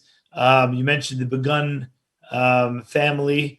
We have a special interview with them as well coming up for Sunday night, as well as many, many special guests. We have Rabbi Grossman. We have the story of Rabbi Yitzchak Fanger. So don't go anywhere. If you're locked in, make sure you lock back in Saturday night and Sunday night as we continue the weekend convention. Amazing. We want to wish more Shabbat Shaloms to Roberto Flato, Shabbat Shalom to Bacha Fredel, Shabbat Shalom to Aram from Toronto. Aram is one of our big winners, as usual, from Toronto. Shabbat Shalom to you. A couple more Shabbat Shaloms. I saw Lloyd DeSatnik is on this Shabbat Shalom. Shabbat Shalom to Lloyd, Marty and Deborah Cohen in Middlesville, Georgia, to Lisa Black Meddings. From Toronto, Shabbat Shalom to you, to the Silvers in Highland Park, to Roger Matloff at Southampton, New York, Shabbat Shalom to you, to Joan and Aunt Lily from Tova Begun, Shabbat Shalom to you as well. And we thank all those people that have been tuning in to us. So Yossi, I think it's time. Do you have prize winners for the? Well, we have before the prize winners, Charlie. We got to have the correct answer. So I'm going to read to you the correct answer. How about that? Go ahead, Charlie. We'll see what I got. I think I did one. I got it right. So let's see. Number one, approximately how many people have Project Inspired taken to Israel on various trips and programs over the past 10 years? Choices were 200, 1,000, 1,500, or 2,000. Your answer was? Mine was the last one, the most 2,000. possible. That's correct, Charlie. Which of these is not in the top 10 countries with the largest Jewish population? Germany, Brazil, South Africa, Australia. Your answer was? My answer was Germany. It is South Africa. Okay. And we know where South Africa is because when you fly in El Al, there's a blip on the screen, right? So we know all that. Right. Most likely the wasabi you are getting in your sushi store is made out of ground wasabi, fennel, horseradish, or daikon. I would say it's horseradish. I would say if it's kosher, they're somehow tying it back to horseradish. It is horseradish. I would figure. Number 4, why are Pez candy dispensers shaped the way they are? A, shaped similar to cigarette lighters because it was invented to help people quit smoking cigarettes. B, solely convenience. C, to compete with the popularity of stick gum in the 1960s. D, the company felt that a full figure would be too bulky for pockets. I would go with the cigarette lighter in the 1960s. You are correct. Shaped similar to a cigarette lighter because it was invented to help people quit smoking cigarettes. And of course, how many unique viewers have watched Project Inspired programming over the last year, where this was a year of online programming? Approximately 12,000, approximately 118,000, approximately 200,000, approximately 1.6 million. Your answer was? 1.6 million. No, it was actually 200,000. No. And the Shabbat show itself, it was 1.6 million. That's what I was talking. I thought you were talking about the Shabbat show. I didn't realize you were doing everything. Totally. You had to shoot it down. Amazing. Approximately 200,000. And here they are. Very, very unique, Charlie, in that the winners are actually phone numbers. So you guys are going to have to email convention@projectinspired.com, claim your prizes. Here we go. We have winner number one. Winner number one, I guess, is from Toronto. That's area code 647-686-9548. That's 647-686-9548. You'll email us at convention@projectinspired.com to claim your prize. Winner number two, area code 954. This is Eliza. It's cheap. 954-461-0800. What? Where is 954? I think it's North Miami Beach, somewhere around there. Okay. 954-461-0800. Winner number three, 610. Another Canadian, right? 610. It's Pennsylvania.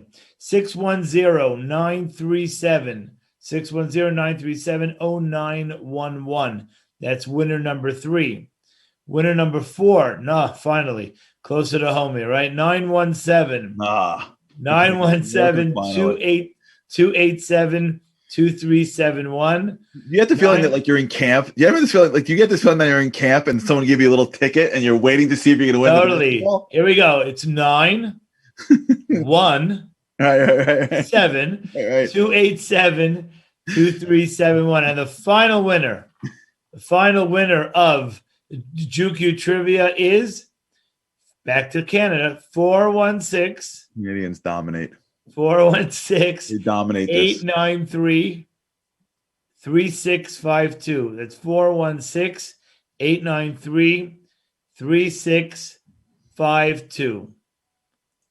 Okay. All right. Well, congratulations, everybody, especially the Canadians who seem to always be sweeping in Kahoot. But for wherever you're from, I hope that you enjoyed, and please text Project Inspire, email them at where, Yossi? Convention@projectinspired.com. And again, Charlie, before we end, I want to remind our viewers that before you log off, right where you're watching from, you can continue to donate to help us get to our goal of $500,000 through this convention weekend. Everything counts. If you donate in the beginning, donate again now, and again Saturday night, of course, and Sunday night. Keep it up. Send the link out. Let people know about the convention. And once again, Saturday night and Sunday, big-time programming coming at the Project Inspire Convention. And we thank you, Yossi, for what you do for Project Inspire, what you do for the Jewish people. And as we sign off tonight, I want to wish everybody a Shabbat Shalom, a good Shabbos. And remember, this is what Shabbat really is all about. It's about that moment that we get to stop what we're doing, take a deep breath, and realize that really what we're looking for in life is depth and meaning and things that are lasting. And there's nothing more lasting in life than a relationship with God, and a relationship with inspiration, and pushing ourselves for more wisdom, more connection to each other, more connection to the divine. And I hope tonight, in the beginning of this massive convention that you're going to experience, I hope tonight this was almost the appetizer, seeing individuals that really took a stand and joined a tradition of Jews from the beginning of time, that from Abraham all the way to today, that stood up for what they believed in, that pushed themselves beyond their comfort zone, and that found depth in ways that they never even thought possible. That is the destiny of me and the destiny of you. Our history really informs our destiny. And so when Shabbat comes in this week and the world quiets, it allows us to be deeper and allows us to come back in the next week and be stronger. And this week, more than almost any other week, we're going to be able to go into Shabbat this week and come out of Shabbat and have even more programming and more inspiration, and take that with that fire into this incredible holiday coming up next week, in the holiday of Purim. So on behalf of me and mine, to you and yours, I wish you Shabbat Shalom. I hope and pray that next week we get through this show live from Jerusalem, but if not, we'll see you back here with God's help, 8 p.m. Thursday nights.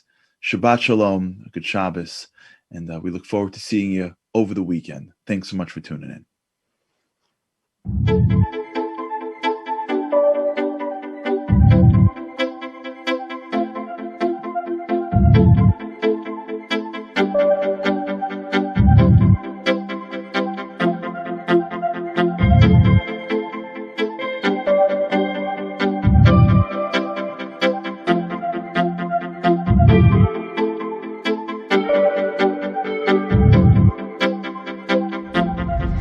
Like a light leaves a flame. In the darkness, I keep calling out your name. I know you're here. Under 500 billion stars, I'm searching. You are searching like we're light years apart, but you're so near.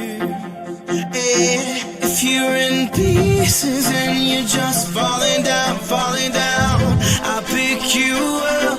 And if you feel like you're outnumbered on the battleground and heading off, well, I will be there for you every time.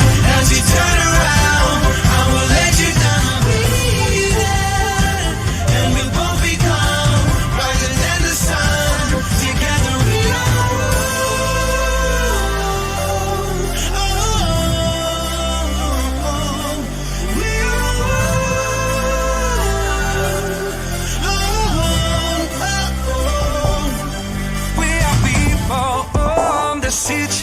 I see them around us, they surround us. By the way, I have to believe that together we're strong. We are so strong. Peace when they keep falling down. We'll pick them up. So when you feel like you're outnumbered on the battleground, had enough, well, I will be there for you every time. As you turn around, I will let you down. I'll be there, and we'll both become brighter than the sun. Together we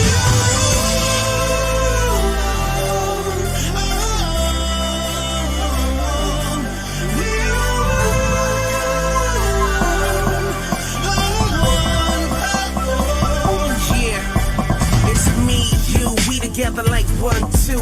Even if it's only one Jew, we together call it Achdu, Achdu. But every generation, they take one, raising the haters. Then Hashem hit the pavement, blazing the save us. Then the world asks where they went. Patience are faithless. The Torah gave the whole world a facelift. If hatred is baseless, we take it, erase it, and exchange it for that master goal. We don't forget wherever we may go. There is only one place we know, and it's called Zero. We won. Pieces and you're just falling down. I'll pick you up, and if you feel like you're outnumbered on the battleground and you had enough, well, I will be there for you every time. As you turn around, I will let you down. I'll be there, and we'll both become brighter than the sun. Together we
like a light leaves a flame.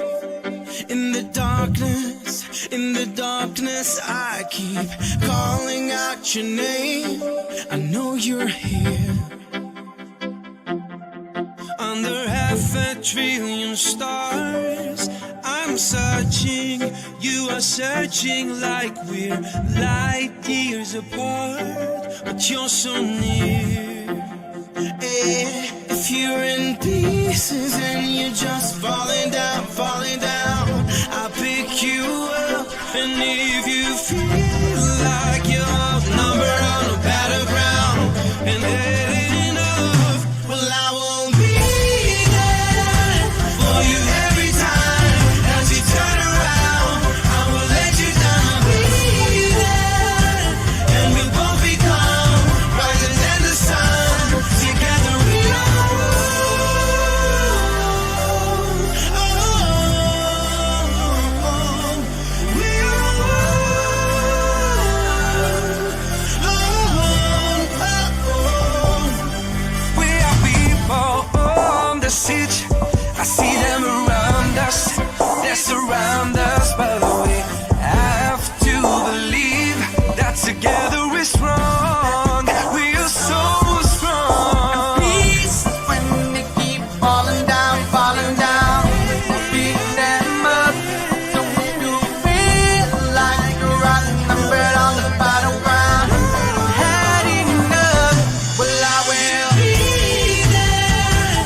together like 1, 2. Even if it's only one Jew, we together call it I do, I chew. But every generation, they take one raising the haters. Then the shim hit the pavement, blazing the savers. Then the world asks where they went. Patience are faithless. The Torah gave the whole world a facelift. If hatred is baseless, we take it, erase it, and exchange it for that master goal. We don't forget wherever we may go. There is only one place we know, and it's called Zero. We won. Pieces and you're just falling down, falling down. I'll pick you up, and if you feel like you're outnumbered on a battle.